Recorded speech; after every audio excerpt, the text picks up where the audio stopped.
Mais que s'est-il passé dans la nuit du 25 au 26 novembre pour que le couple formé par Leslie Hurlbeck et Kevin Trompa disparaisse si brutalement? Les deux jeunes, âgés de 22 et 21 ans, n'a en effet plus donné signe de vie depuis cette date, inquiétant leurs proches qui avaient multiplié déclarations, battues et hypothèses ces derniers temps. Mais l'affaire pourrait bien prendre une toute autre tournure dans les prochains jours. En effet, ce mercredi, un jeune homme, Tom T., a été interpellé en Vendée par les enquêteurs. Ceux-ci auraient été interloqués par une différence entre ses déclarations et les bornages de son téléphone. Il faut dire qu'il était particulièrement proche du jeune couple, puisque si est chez lui que les amoureux ont passé leur dernière nuit avant leur disparition. En effet, après avoir dîné chez un premier ami habitant à Prague, non loin de là, le couple devait dormir chez un second qui leur avait prêté sa maison dans le voisinage. Siesti lui, donc, qui a été arrêté mardi matin et placé en garde à vue, selon le parquet de Poitiers.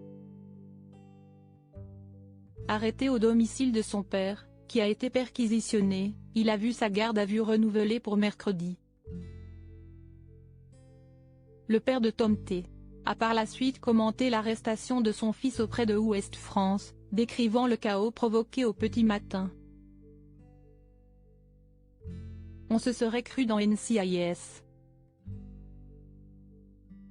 Il y avait des flics partout dans la maison. C'était un sacré chantier, a-t-il expliqué au quotidien régional. Son fils dormait lorsque la police a débarqué. Ils ont pris son ordinateur mais à part Fortnite, je vois pas ce qu'ils vont trouver, a-t-il ajouté. Des textos inquiétants au moment de la disparition, il avait participé aux recherches de son ami, et s'était même exprimé devant la presse. Kevin avait toujours les clés de chez moi. Moi, je vivais plus chez moi, je vis en camion. Ils sont venus sur les coups de 17h30, on s'est vu. Ils avaient la patate, on rigolait bien ensemble.